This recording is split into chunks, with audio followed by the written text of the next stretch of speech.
현재 미국 부동산 시장은 일반화를 할 수 없는 그런 시장이 되어버렸습니다. 그래서 미국 부동산 투자를 할 때는 그 전체로 보시면 안 돼요. 진짜 지역의 데이터를 꼼꼼하게 검토를 해보시고 사무실에서 물류나 주거용 부동산으로 지금 옮겨가는 현상으로 지금 보고 있고요. 뭐 더 이상 미국 부동산의 미래는 없다고 뭐 주장을 하는 사람도 있겠죠. 그런데 전문가들은 그런 입장이 아닙니다. 미국 부동산은 아예 붕괴가 될 가능성이 크지가 않습니다.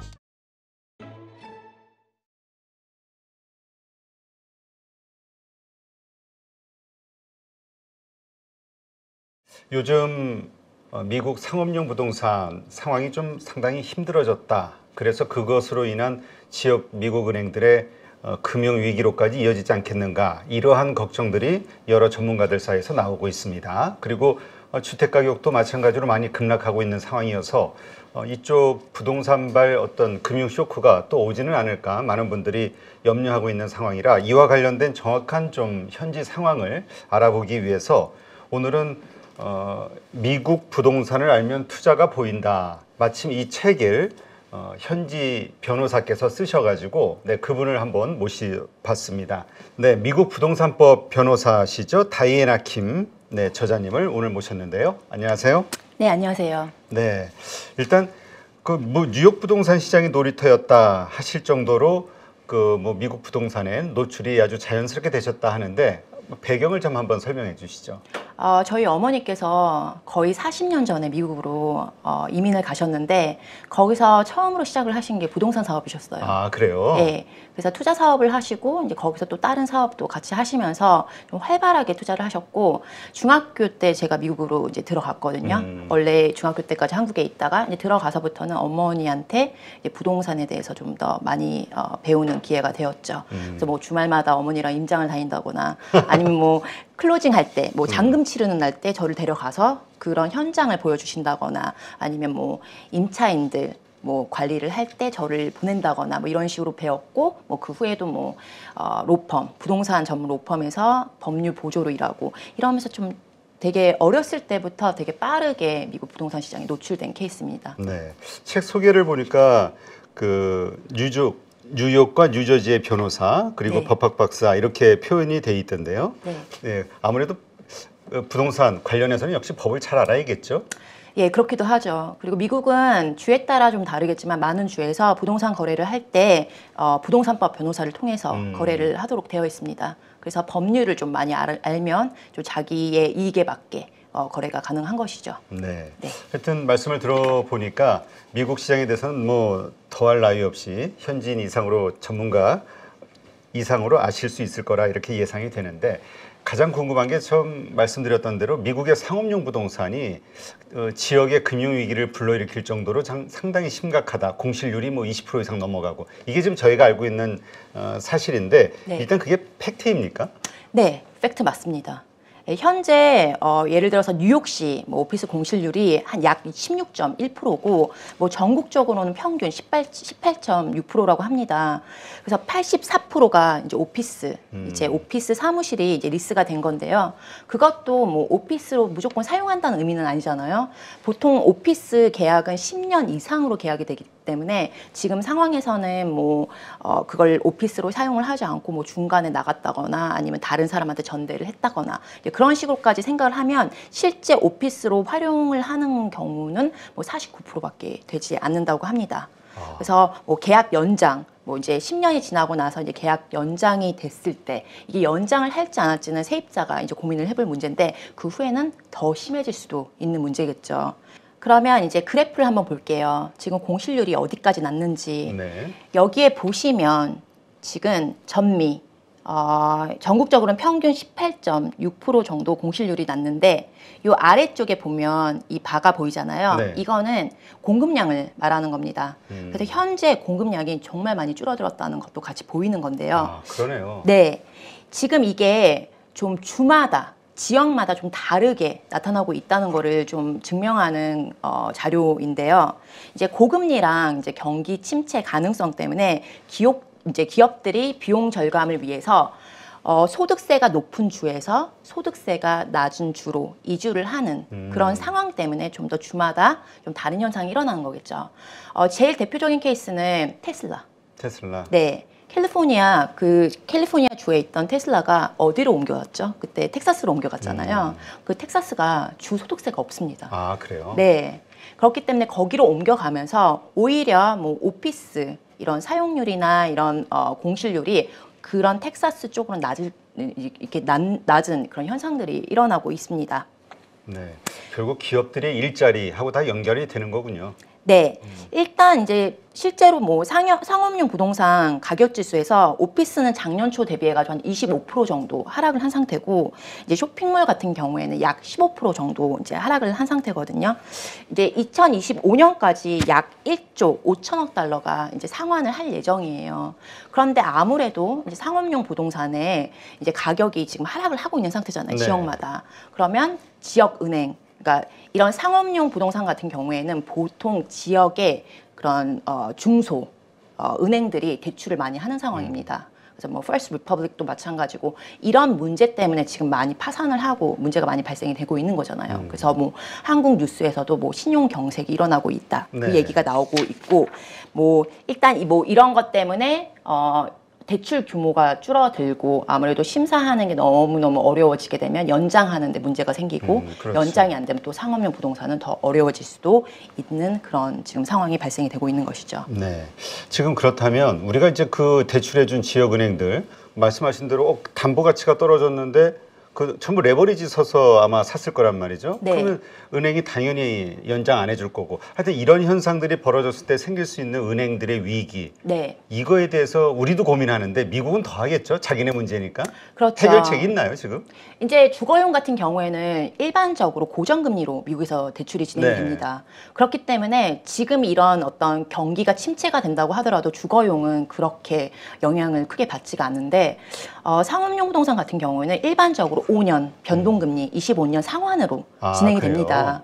그러면 이렇게 금리가 올라가면 올라갈수록 아무래도 대출 상환하기도 어려울 거고, 또 재택근무가 좀 일상화가 되면서 오피스의 어떤 수요가 많이 줄어들었잖아요. 네. 쇼핑몰도 마찬가지예요. 예전에는 이제 아무래도 오프라인에서 쇼핑을 하고 사람들이 했기 때문에 뭐 그런 거 뭐 어떤 수요가 항상 있었는데 지금은 온라인으로 다 전환이 됐잖아요. 뭐 아마존도 마찬가지고. 그러다 보니까 이런 상업용 부동산에 조금 지금 힘든 어떤 상황이 지금 펼쳐지고 있는 것이죠. 그러면 미국도 그냥 걱정만 하고 있지 특별한 뭐 이렇게 묘책은 없는 건가요?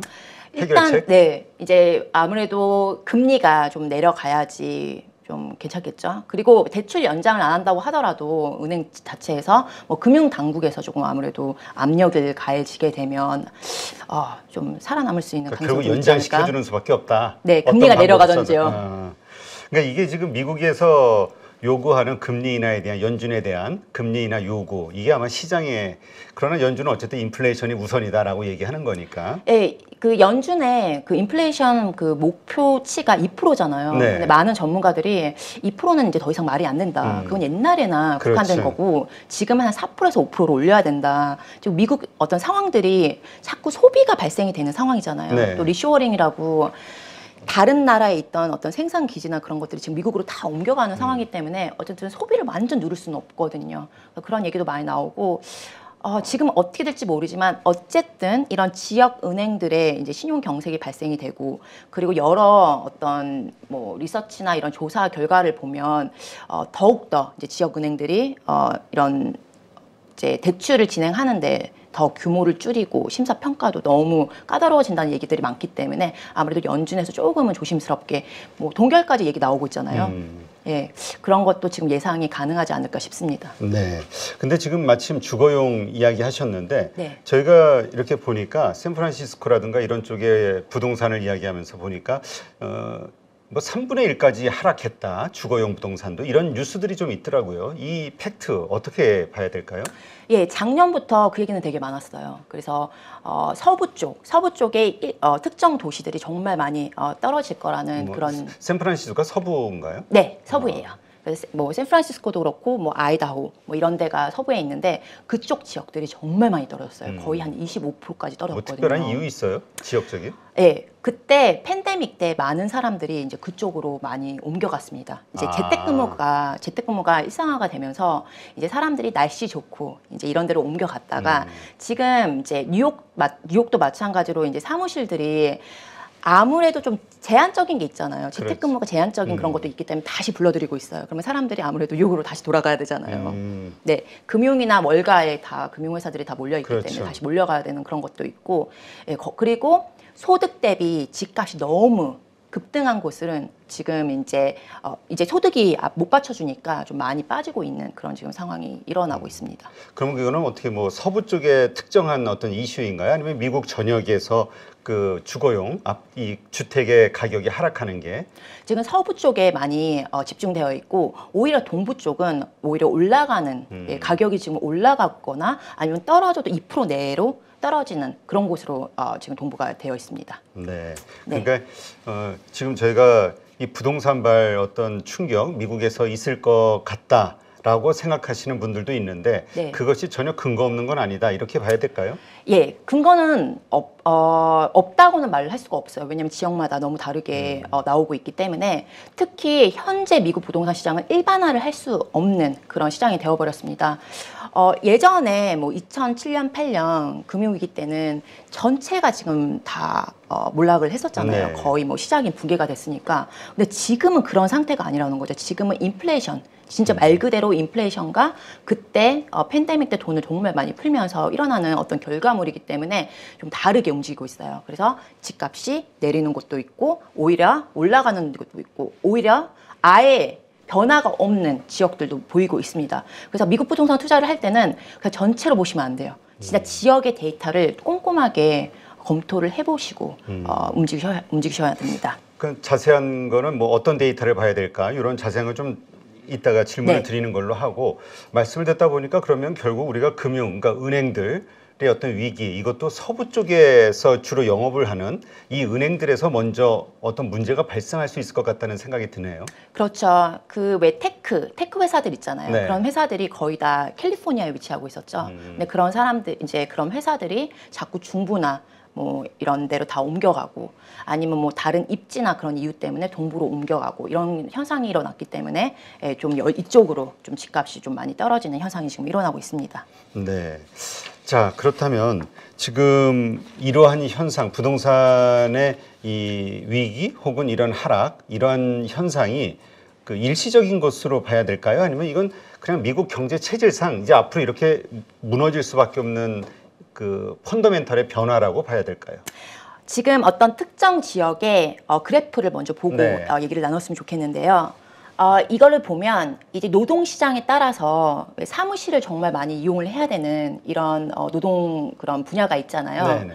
그런 곳이 지금 주에 따라서 지금 어떻게 늘어나는지 이걸 보여주는 거예요. 뭐 예를 들어 달라스 같은 경우에는 지금 3.93% 이제 프로페셔널 비즈니스 서비스니까 그런 전문 어떤 서비스 분야가 3.93이 늘었고 그리고 인포메이션 이쪽이 0.5% 그리고 금융 쪽이 1.42%가 늘었다고 나오고 있습니다. 네. 그래서 달라스도 그렇고 휴스톤, 어스틴 이게 다 텍사스거든요. 텍사스에 있는 지역들인데 지금 이렇게 사무실을 이용을 해야 되는 어떤 섹터들이 이만큼 많이 늘었다는 게 보여주는 저 그래프죠. 텍사스는 조금 전에도 얘기하셨듯이 테슬라가 네. 예, 공장을 옮기는 곳이니까 네. 일자리가 늘어나니까 네. 그리고 뭐 텍사스에 지금 삼성도 들어가잖아요. 그렇죠. 삼성도 들어가고 또 이런 오스틴인가요 거기? 예, 테일러? 테일러로 알고 있어요. 그리고 뭐 조지아도 중부 도시인데 거기도 아마 현대가 들어가는 걸로 알고 있어요. 그러니까 어쨌든 간에 이런 중부 도시나 아니면 선벨트 지역, 그러니까 뭐 노스캐롤라이나 이쪽으로 좀 많은 회사들이 그리고 공장들이 지금 들어가는 지금 상황이거든요. 그래서 달라스랑 휴스턴이 각각 5.9%랑 5.5%가 지금 늘어났잖아요. 뭐 어스틴도 한 63.6%, 휴스턴도 60.9%, 달라스 53.7%. 이게 오피스 사용량을 얘기를 하는 거거든요. 네. 그 정도로 지금 50% 이상이 지금 오피스로 지금 사용을 하고 있다는 거죠. 그래서 지금 현상은 사무실에서 물류나 주거용 부동산으로 지금 옮겨가는 현상으로 지금 보고 있고요. 예를 들어 시카고에 지금 공실이 난 빌딩이 있는데요. 지금 그거를 도시 농장으로 전환을 시키고 있습니다. 아 그래요? 네, 오피스 빌딩이에요. 오피스 빌딩을 도시 농장이라 그러면 저희가 그냥 일반적으로 생각할 때 식물을 기르는 네. 농장 이걸 얘기하나요? 네. 그 안에 구조들 다 바꾸고 해서 도시 농장으로 바뀌는데요. 그 안에 뭐 토마토도 기르고 뭐 뭐 오이도 기르고 이런 도시 농장으로 바꾸고, 그리고 달라스 같은 경우에는 지금 5개의 빌딩이 주거용으로 지금 전환 중이에요. 그래서 몇 년 안 한 1,500개 정도 지금 추가 예정이에요. 그러니까 그만큼 지금 주거용이 수요가 많다는 거죠. 그리고 뭐 미드타운 맨하튼 같은 경우에는 건물인데 20층 정도를 다 아파트로 전환 중입니다. 아, 그래요? 네. 그리고 이런 전환을 장려하기 위해서 캘리포니아 정부 같은 경우에는 지금 지원금이랑 법률 지금 개정을 하고 있고요. 그리고 볼티모어는 세금 혜택까지 제공 중입니다. 그러니까 아무나 투자자가 와서 이런 공실률이 나고 있는 상업용 부동산을 주거용으로 전환을 시켜서 용도로 사용을 해라. 지금 정부에서 장려를 하고 있다고 볼 수 있는 거죠. 그리고 시카고 같은 경우에는 정부에서 그 주거용으로 지금 전환을 하기 위해서 입찰을 받고 있어요. 이게 네. 하나의 개발 사업이 될 수도 있는 거네요. 네. 그러니까 뭐 상업용 부동산이 지금 하락을 하고 있기 때문에 더 이상 미국 부동산은 끝인가? 뭐 더 이상 미국 부동산의 미래는 없다고 뭐 주장을 하는 사람도 있겠죠. 그런데 전문가들은 그런 입장이 아닙니다. 왜냐하면 정부 쪽에서 또 지금 어떤 전환을 위해서 장려를 하고 법까지 개선할 정도로 지금 장려를 하고 있잖아요. 네. 네. 그리고 뭐 이런 것들은 상업용 부동산은 약간 국한되는 거고 주거용 부동산은 괜찮기 때문에, 그리고 또 오피스 수요가 다시 늘어날 거라는 얘기도 있습니다. 왜냐하면 뉴욕 같은 거를 보면 지금 많은 회사들이 다시 재택근무를 중단시키고 직원들 다시 돌아오게 하고 있는 시점이거든요. 근데 아무래도 이제 재택근무가 편하다 보니까 좀 반발은 있어요, 직원들의. 그러니까 이번에 저희 뭐 보니까 JP 모간 거기 CEO도 저 일주일에 3일은 출근하라고 했더니 직원들이 반발한다고 그 네. 뉴스 본 기억이 나요. 네. 그래서 요즘은 그런 회사들이 하이브리드, 그러니까 하이브리드로 해서 뭐 며칠은 오피스로 오고 그리고 며칠은 재택근무를 할 수 있는 그런 좀 어떤 그런 근무 환경을 만들어주고 있다고 하더라고요. 그러면 또 그렇게 보면 아무래도 오피스에서 조금 변화가 있을 것 같은 생각도 들긴 해요. 좀 더 소형, 평수의 오피스가 좀 더 수요가 많아진다거나 지금보다 뭐 그런 어떤 변화와 문화의 변화이지 뭐 상업용 부동산이 완전 망할 거다. 이거는 좀 극단적인 얘기일 거라고 저는 생각을 합니다. 네. 그렇다면 지금 이렇게 여러 가지 이유로 경기 침체라든가 고금리라든가 이러한 현상으로 일단 위기 상황에 빠져 있는 거는 팩트. 네. 그다음에 많이 떨어져 있는 거, 하락한 상황도 팩트. 네. 더 떨어질 것이냐, 얼마가 더 떨어질 것이냐는 이건 아직 모르는 건데. 네. 어쨌건 이렇게 놓고 보면은 또 바닥 그 어떤 아주 안 좋을 때 투자라는 건 또 안 좋을 때 해야 된다라는 이야기도 있으니까 또 투자의 시점이 다가오고 있는 거 아니냐 이렇게도 볼 수 있을 것 같은데요. 그 부동산 투자자나 아니면 뭐 주식이든 왜 그런 말이 많잖아요. 환희에 팔고 두려움에 사라. 근데 그게 되게 어려운 컨셉이긴 해요. 근데 지금 주거용 부동산도 마찬가지입니다. 오르는 데는 지금 오르고 있고 떨어진 데는 아주 많이 떨어진 곳도 네. 있거든요. 근데 그런 떨어진 곳에 완전히 박앤된 그런 가격으로 지금 사가지고 좀 시간이 기다리다 보면 또 오를 거잖아요. 그거 자체가 기회가 될 수가 있고, 그거 조금 이따 좀 자세하게 말씀드릴 건데 미국 부동산은 아예 붕괴가 될 가능성이 그렇게 크지가 않습니다. 여러 가지 세금 혜택도 있고 어떤 시스템 자체가 투자를 장려하고 정부가 적극적으로 지원을 하는 시스템이기 때문에 그런 가능성이 많이 없다고 보시면 됩니다. 네. 그래요. 알겠습니다. 그러면 본격적으로 그 미국 부동산의 특징, 그다음에 지금 말씀하신 대로 어떻게 투자할 수 있는지에 대한 네. 그 뭐라 그러죠? 프로세스를 한번 공부해 보도록 할까요? 네.